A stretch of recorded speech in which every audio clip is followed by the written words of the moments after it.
Hi, everyone coming in. See a few familiar names. Hi, Tom. Hi, Joe. Seems like we're gonna have a great crowd today. We're really excited for the webinar. So we'll let everyone take their time to come in and do a brief introduction before Kevin and Corey get started.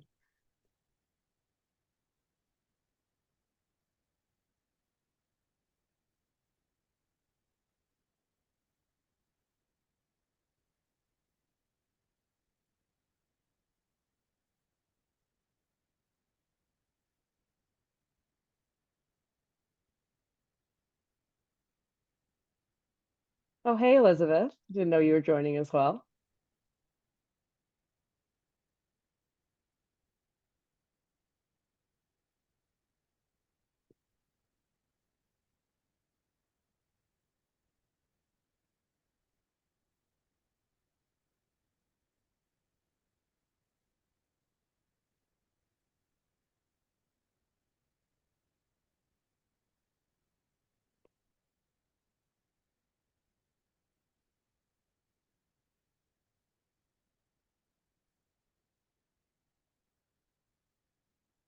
All right, we'll give it just one more minute and we'll get started with some housekeeping and we'll kick it off.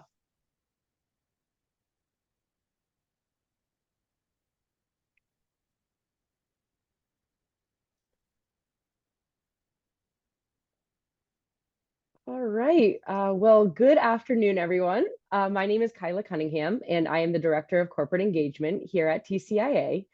Thank you so much for joining us today for the Business Solutions webinar on top 5 reasons to get into PHC with ArborJet Ecologel. Before I introduce our awesome speaker, some housekeeping. The presentation should last around 30 to 45 minutes, and there will be a Q&A at the end.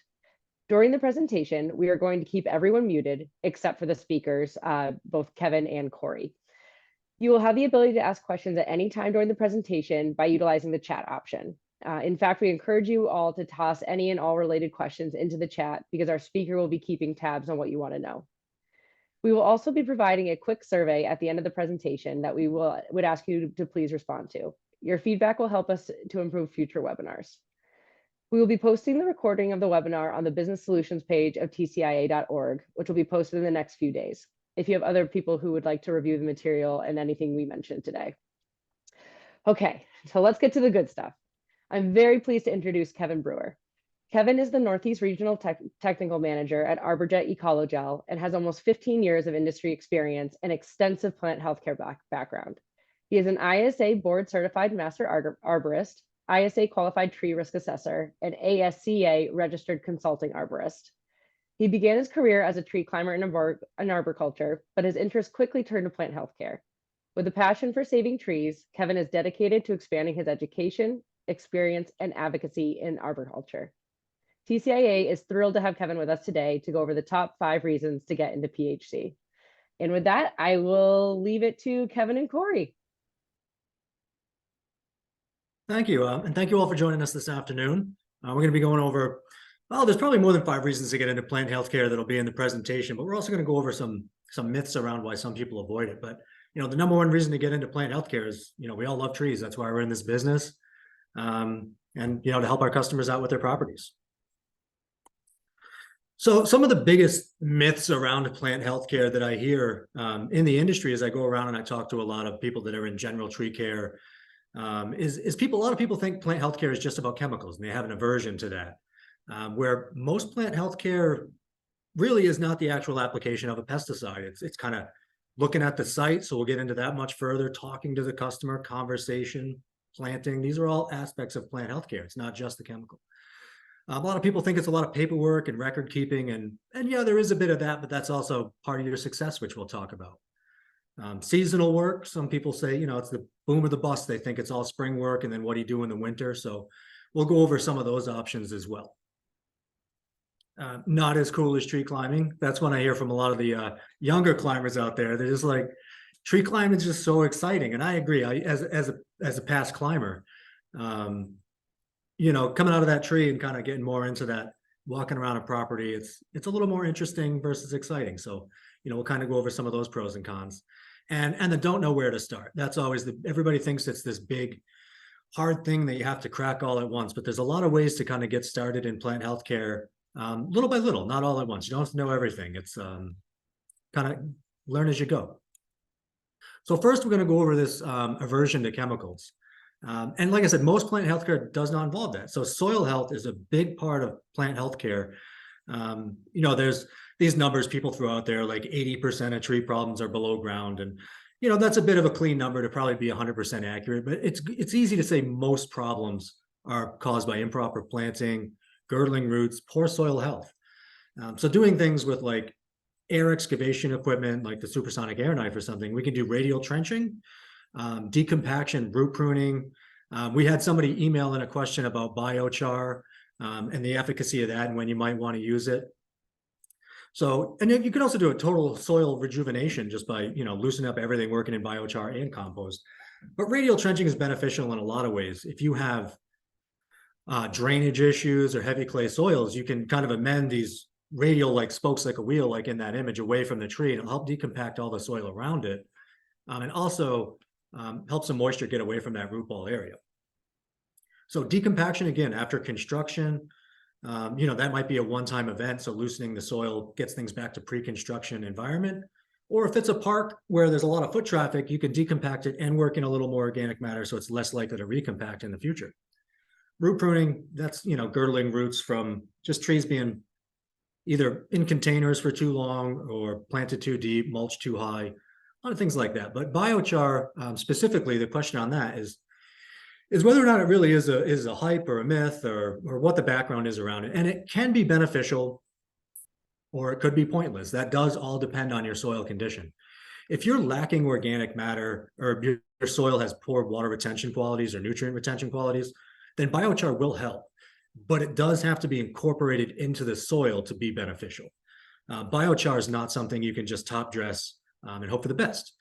It does come in many different varieties. It comes in everything from, half-inch chunks, which is good for doing like, if you were to do core vertical mulching, you could do 3-foot deep tubes basically, and then fill those with biochar and you'll increase draining, give microbes a place to live and things of that nature. But again, it does have to be worked in, and you can buy it also powdered where you could almost put it in your fertilizer program and deep root inject it. And it is a one and done though. It's not a repeat service. Once you incorporate the proper amount of biochar into the soil, it is there for not forever, but definitely longer than us or that tree will probably be alive. And it would be part of a natural cycle in the forest with forest fires and then new decomposing organic material on top of that. In nature, it is part of the soil profile. So it's okay to add that in urban environments where it's not there and you are missing that organic aspect to your soil. And then tree planting, again, this is plant healthcare. So a lot more of you are probably in plant healthcare already than know it. Just proper planting practices goes a long way to not having to use chemicals 10 years down the road.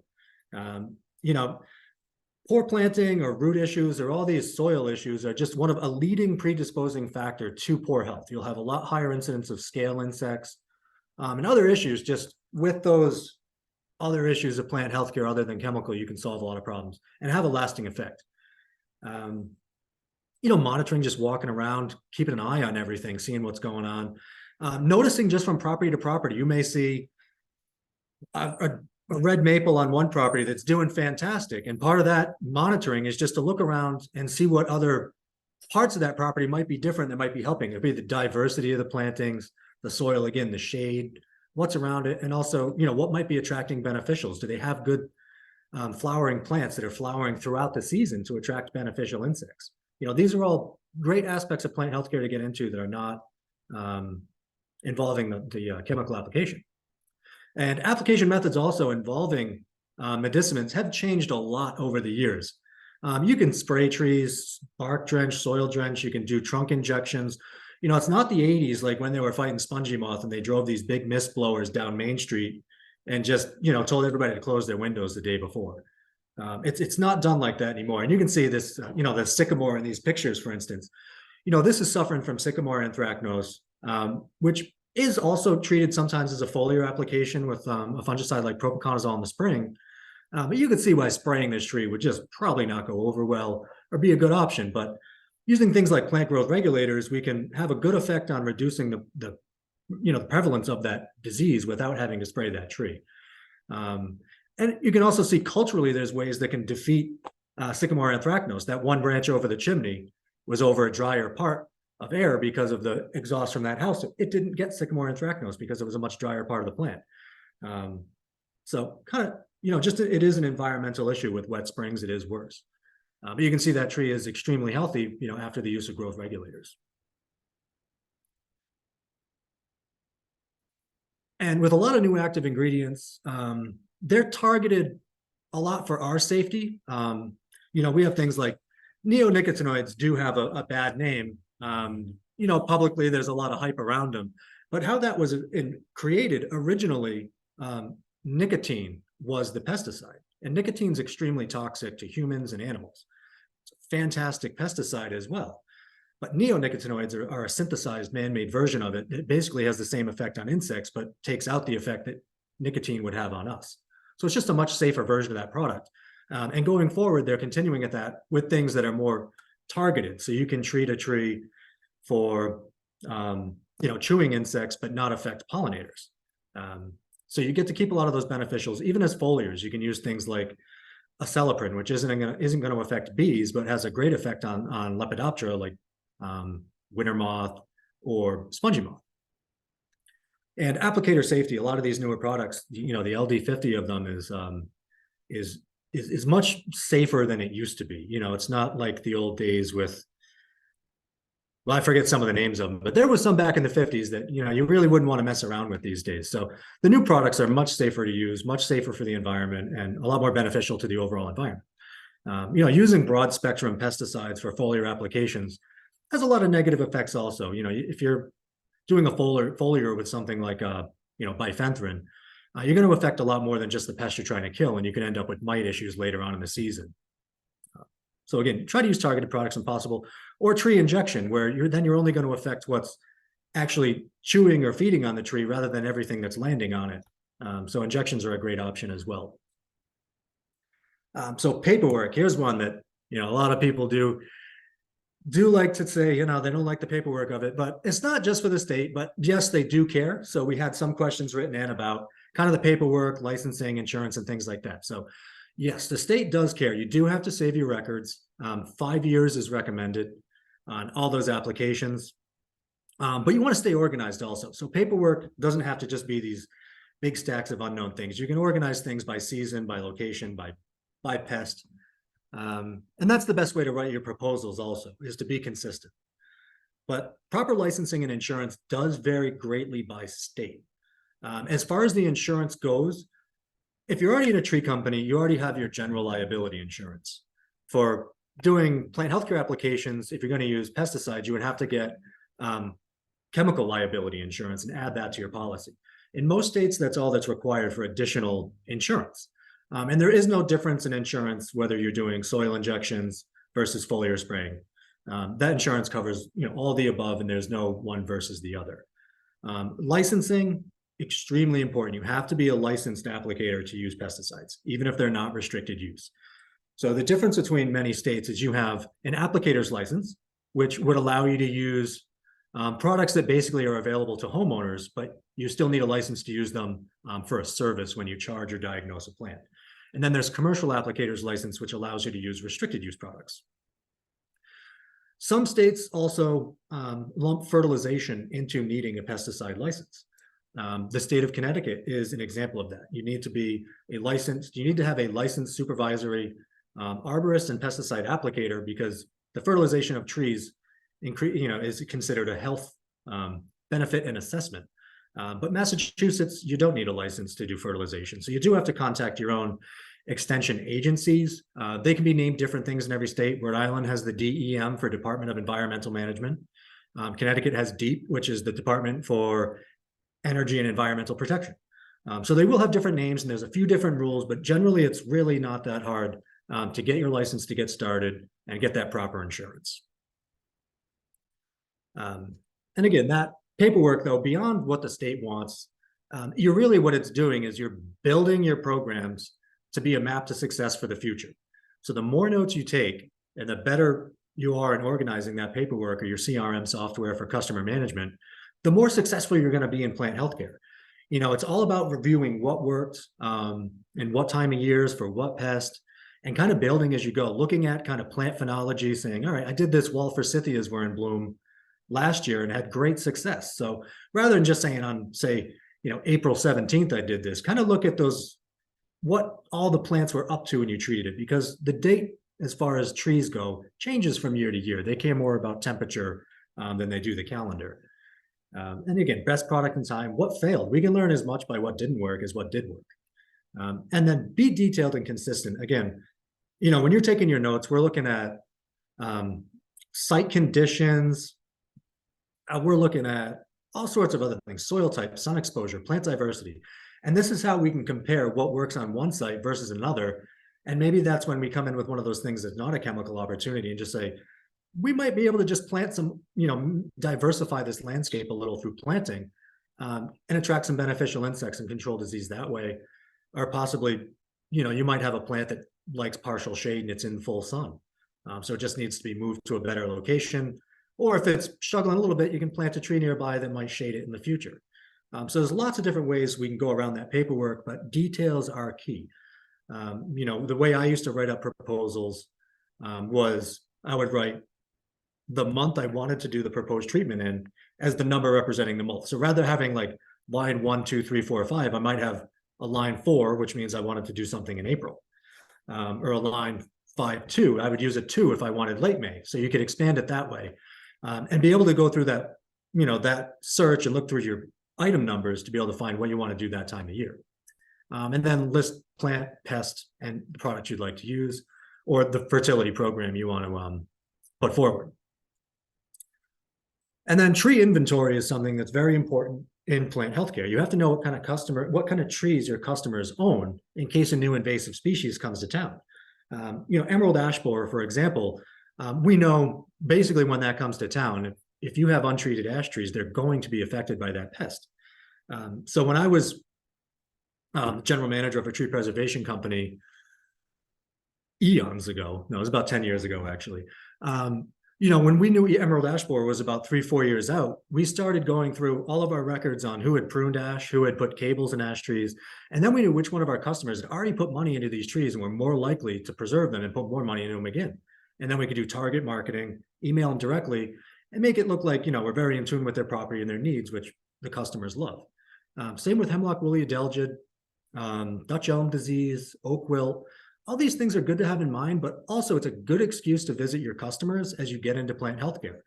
Again, when we were talking about how it can be seasonal, in the winter, it's a great time to reach out and say, hey, we're just offering free tree inventories. We'd like to come out, take a look at your trees, and just get to know what trees are on your property, make a list of that so we can better service you in the future. It's a great service for your customer. It's a good time to also look for deadwood. You could propose pruning. It's just a good touch point that the customers like, and it's just to get your inventory built up. And you just do that over time, in the winter, as you have time, or in the spring, even if it's a rainy day or something like that, you can schedule it. The homeowner might want to be there. They may not. But just getting out, getting that information, organizing that goes a long way towards building a plant healthcare program and the good parts of paperwork. Like I said, that is your road to success. That's how you're going to move forward. So the seasonal bit of it, it's not always reactionary. A lot of people, when plant healthcare begins, you have a lot of that knee-jerk reaction where the customer calls and you feel like you need to do something immediately. They call, they're worried about their tree, and it feels like everything has to be a 911 today. But it doesn't. We can look ahead and anticipate problems, change up application timing, use things like injectables that have longer residuals that we can use in the fall to cure a spring problem. And things of that nature. Just think differently. When we have issues like apple scab or apple cedar rust, the customer is going to call us in the middle of the summer because their apple tree is losing its leaves. There's really not much you can do about that disease at that time of year. If it's a crab apple, you could use a growth regulator, which would help the season to come. Or you could do some soil management to relieve some stress and try to increase vigor on the plant, but then plan towards treating that tree in the next spring or in the fall with something residual. So you can do those, visits, and the homeowners are always going to think you need to do something now. But that's not always the case. And again, always working with soil health, looking and making sure plants aren't buried too deep, looking for those root collars. You want to see a root flare. All these things are good things to look at. And then you can plan ahead. If you've got trees that need root crown excavations for girdling roots, that's a very slow decline in trees. Once they are in decline from girdling roots, it's a long road back also. But you can schedule that work for later in the fall, when the trees are just about to go dormant and it's a little less stressful on them to do root work. Other things we can do in the winter, maintenance on all of our equipment.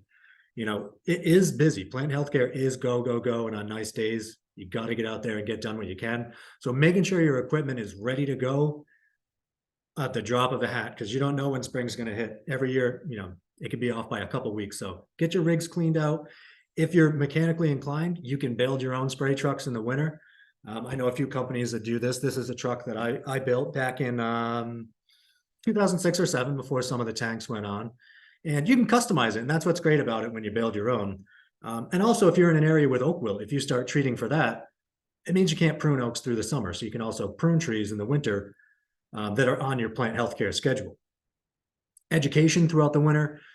We do target winter for educational experiences because we know you're more available.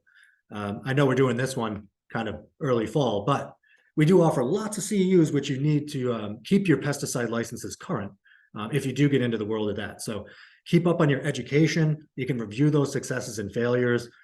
Go through and propose work for the next season. Get in touch with your customers and say, we treated for this problem last year.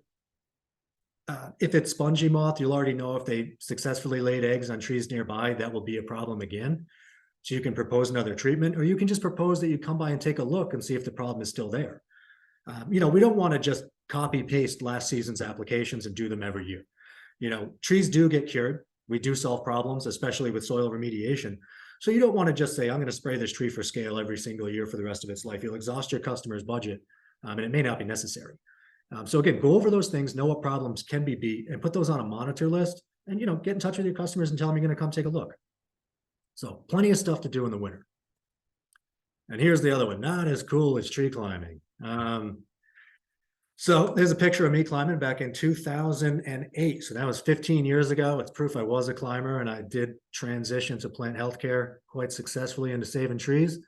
But yes, climbing is very fun. It's exciting. It's big equipment. It's loud. It's a great workout. But as you do it longer and longer, I climbed full-time for about 5 years and part-time for another 5 years after that. And you get a little more cautious as you get older. You've seen things go wrong. It starts to take a little bit of that exciting part out of it, because some of the excitement is just the adrenaline. But PHC, the benefits of that is extremely engaging with you and the environment. It's very calm. It's very interesting. So if you're used to, that big group of people, you're all working together, you've got the bobcats, the chippers, a lot is going on. But with plant healthcare, it's more, you're working with yourself in nature. So I find it much more relaxing and calming, and a nice way to actually go back and forth. I liked being a climber and a plant healthcare technician at the same time. It was the best of both worlds. It's a great mix. So you're not always doing that same thing every day. You're not going to burn out. You're not going to have long-term health issues, just from physical exhaustion. And success. It is a fantastic business model to do general tree care and plant healthcare. You don't want to refer that work away. If your tree customer comes to you with a tree care problem and you refer that work out to another tree company, homeowners like convenience. They like to have, that one number in the Rolodex, or saved in their iPhone nowadays, that just says arborist. And they want that to be the person they call for any tree health problems, pruning needs, or storm work. So you don't want to be referring away that plant healthcare business, because then they're going to start asking the plant healthcare guy what they should prune. And you can take care of the whole property. You're not just waiting for a storm to come through. Mature trees, once you have that structure pruned on young trees, maybe once every 2 to 5 years, you need to visit a mature tree in a landscape to keep it going. So it's better to have other things to do on that property in the downtime, and removing trees is shrinking your business. That customer is gone after that. That tree doesn't need care anymore. So knowing that you could save it is repeat business. Now you're going and looking at the tree every year instead of, maybe you had a stump you're going to grind next month. And it's a growing industry. With weather being one of the biggest predisposing factors to health with climate change, with higher heat, more storms, more rain, more drought, plant healthcare needs are growing. And there's not enough people in this industry. I know a lot of plant healthcare companies that aren't even taking new customers.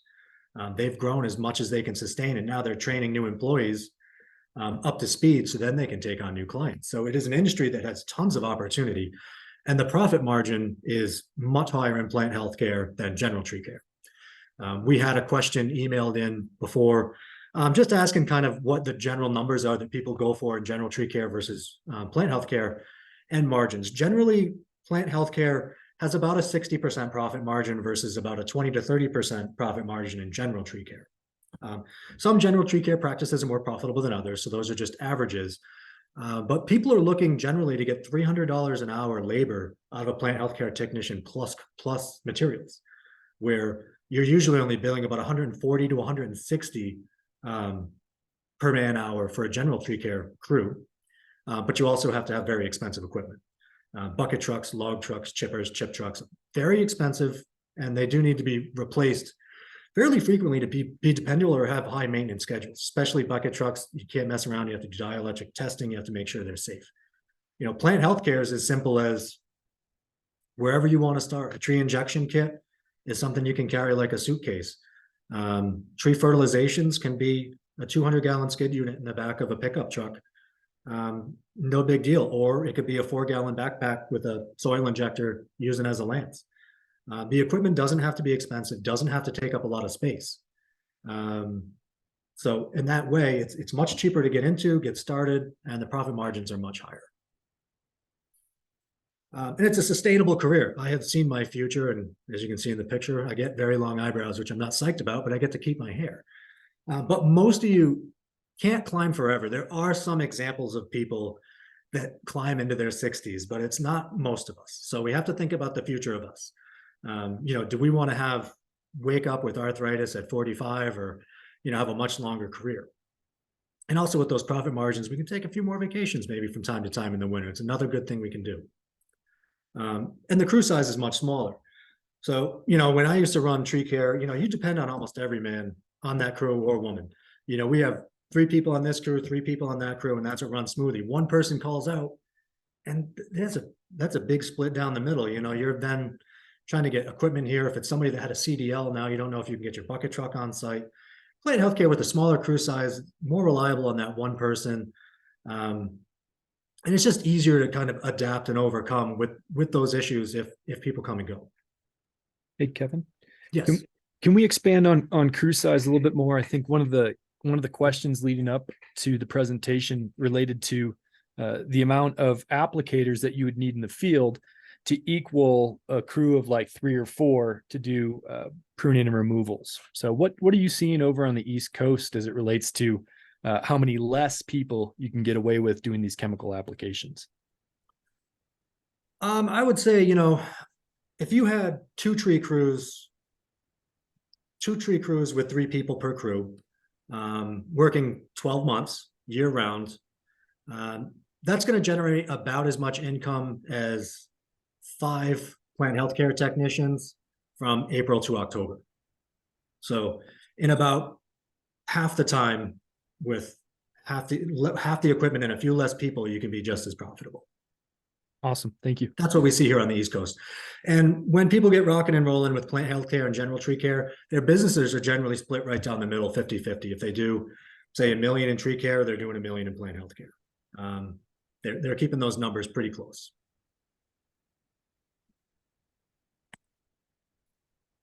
So don't know where to start. This is another one we answer a lot of questions for. So the big 3 problems. People say, what's the low-hanging fruit? How can I get into this? In most areas, 3 or 4 pests cause 90% of the problems. Those numbers, again, are generalized, but where I am in the Northeast, when I go a little farther north, it's hemlock woolly adelgid, it's emerald ash borer, every elm that's left, Dutch elm disease, is an issue. So I know those big 3 or 4 issues and the solutions for them, and they're things that are always ongoing. But by region, that changes. Spotted lanternfly, you might get a lot of calls about that if you're in Pennsylvania, New Jersey, Western Long Island. And it also changes from year to year. you can see this tree here was when forest tent caterpillars and spongy moth had an outbreak in 2016 in New England. It is a carpet of caterpillars. And that outbreak lasted about 4 years. So, knowing those cyclical things that can pop back up, they last a little bit in the season, you can get those top 3 or 4 down. Good place to get started, and integrating in soil management. Really, in urban landscaping, soil management and planting are some of the biggest issues that we have to deal with. Improper mulching and just monocultures of planting, lots of privet hedges and then nothing much else on the property. You end up with, you can get prunicola scale on those, which is 2 or 3 generations a year, depending on the season, tough to manage. But again, planting diversity and soil management, and then knowing those big pest issues in your problem. Other areas where you can start is there are industry representatives and associations. Industry representatives such as myself and Corey are always here to help. This is what our job is. We love talking about trees. If you get us started, you'll have to say, all right, let's take it easy. We'll get going again tomorrow. You're throwing a lot at me. But again, that's what we're here to do, and that's what we're excited about. So if you have a issue, you don't know what's causing the problem with the tree, feel free to reach out to an industry representative. We'll try to help walk you through what we can on what might be causing the problem with that tree and what you might be able to do about it. And if you come up with something that we've never seen before, we get even more excited. That leads to research, and we love research. It's the most part of the job I love the most is, getting out there. We have beech leaf disease now here in the Northeast, and going out and just seeing what we can do to try to solve that. Maybe it takes a couple years, but we do get there in the end. And there's associations like the TCIA, like we have now, and the ISA. And what they do is education through things like this. They do CEUs. They also have conferences. It's a great place to build your network. Plant healthcare isn't this big secretive community. People think, not in general, some people might think that, why would your competition tell you what works for them? They would think, that doesn't make sense. But in plant healthcare, it does.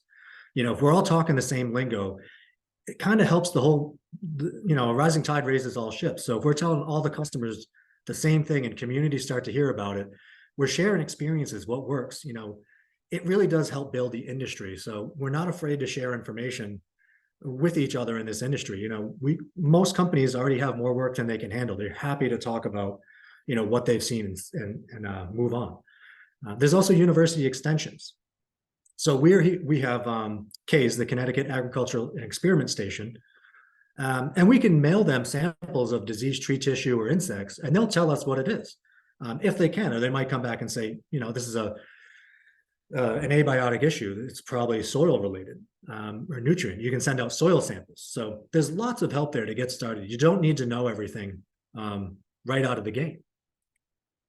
And again, you can start small, learn as you go.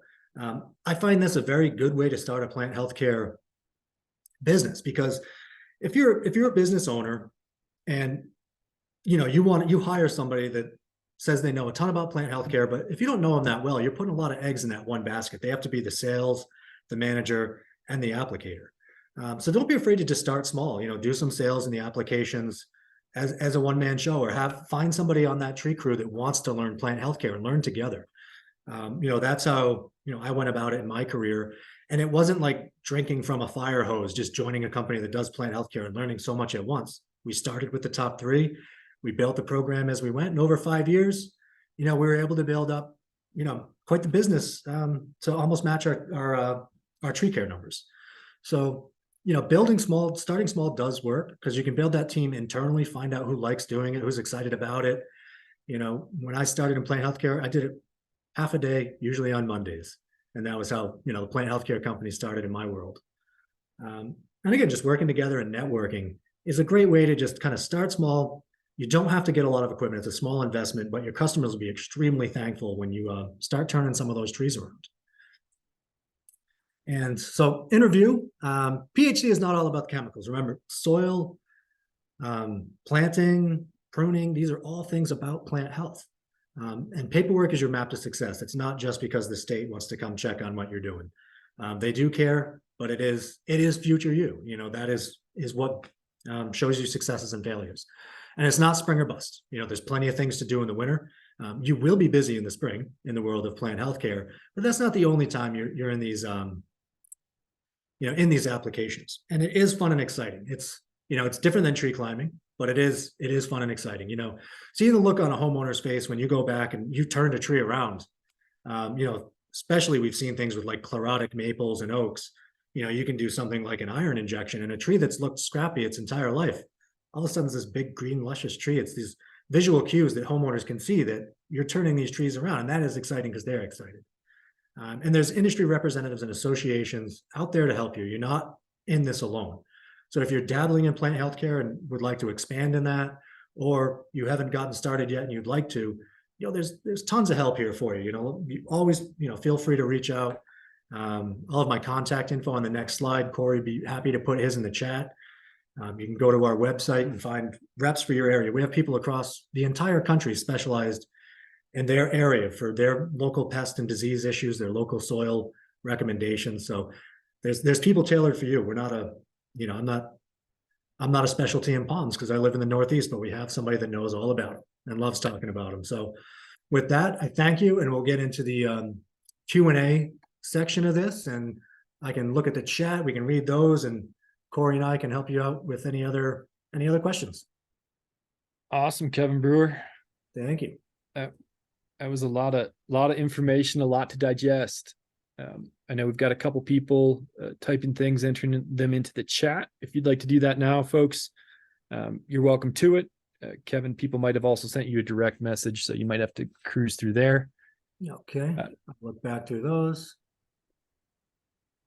Okay, we do have one or two good ones, and then I did get a direct message as well. So maybe looks like Bob put one in as it relates to insurance.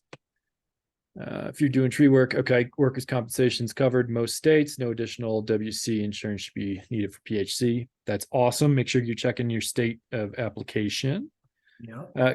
Keenan has one. He says, or they are asking any advice on how to scale PHC. They have about 150 customers on a 5 round and tree shrub program.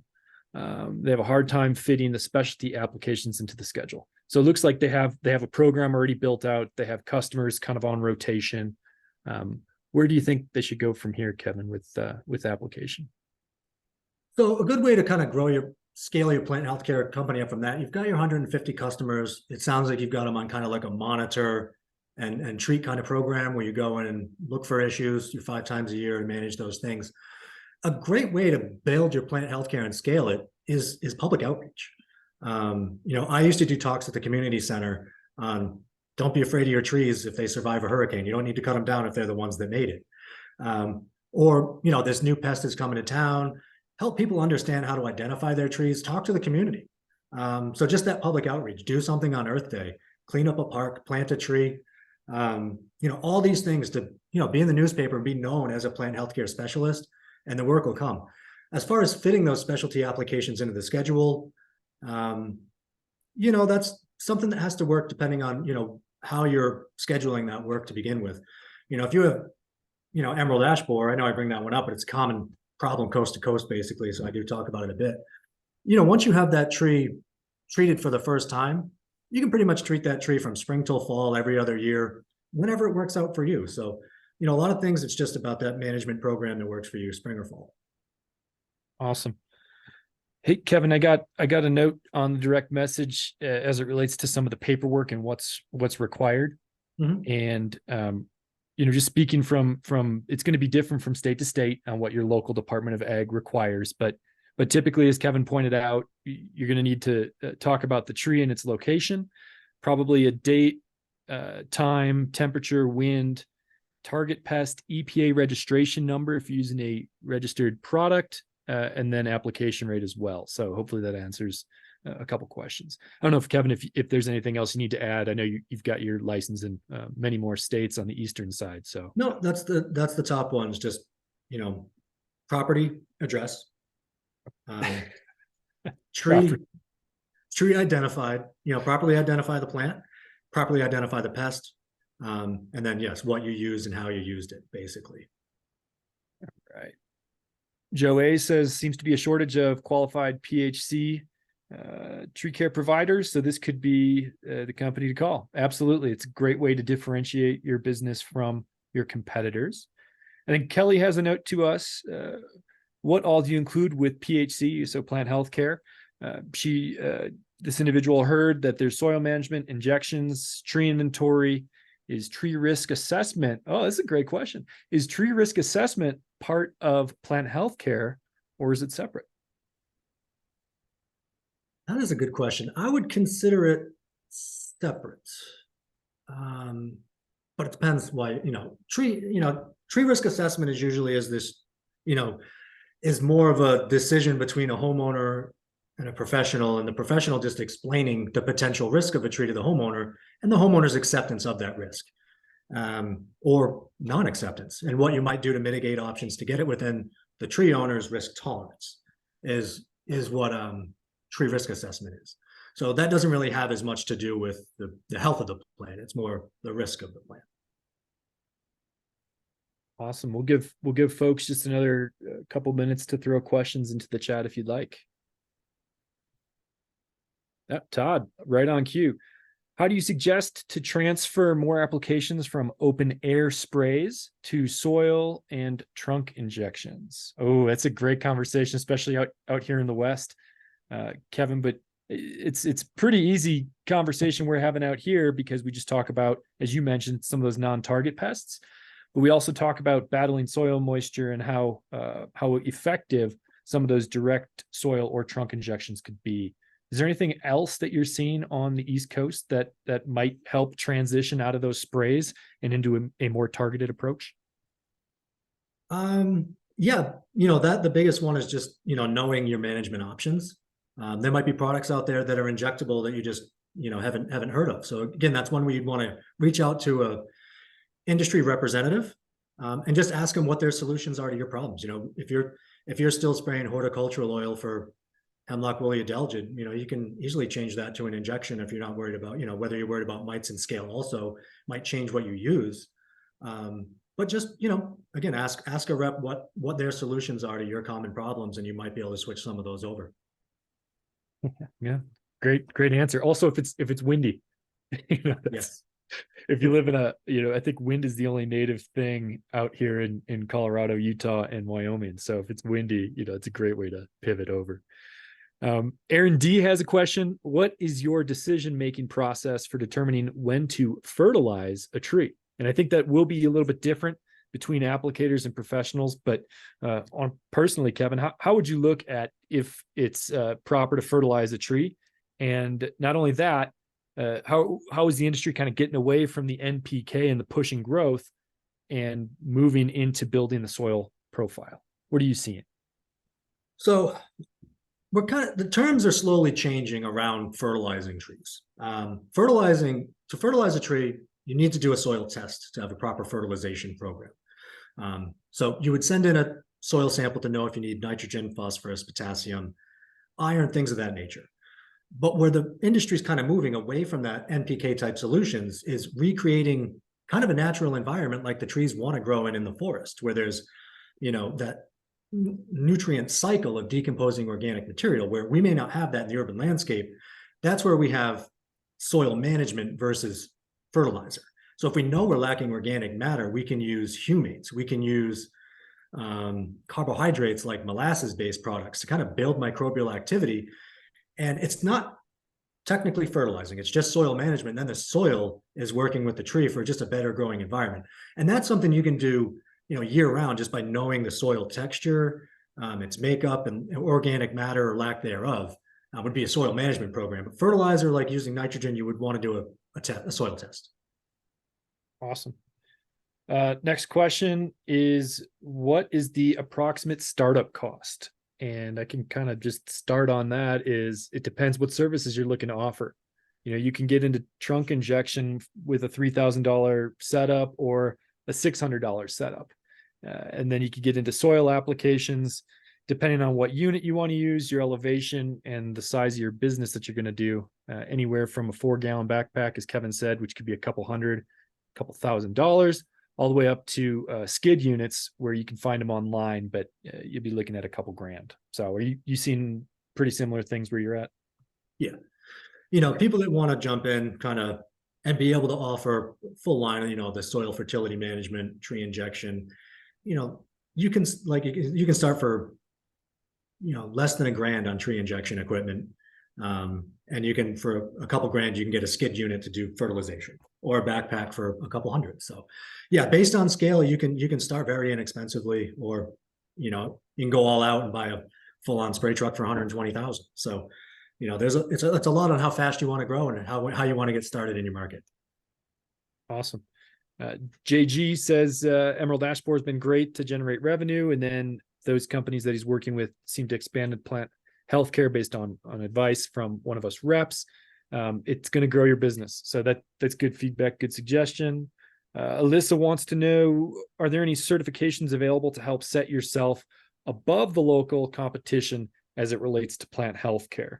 And I'll chime in real quick and just say, if you advertise as being a licensed applicator in your state, that can oftentimes put you above the competition.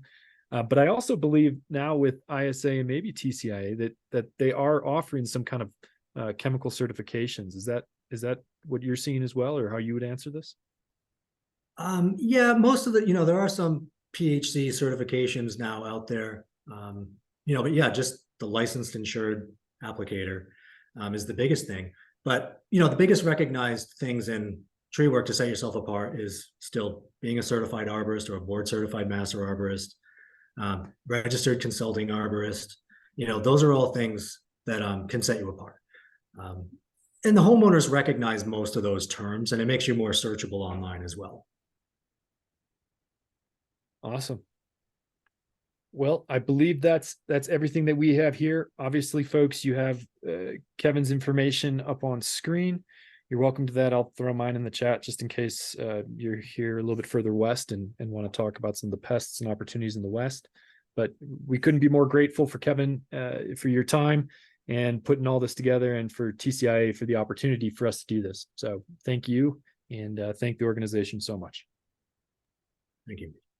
A huge thank you to you both. What a great engaged group. That was awesome.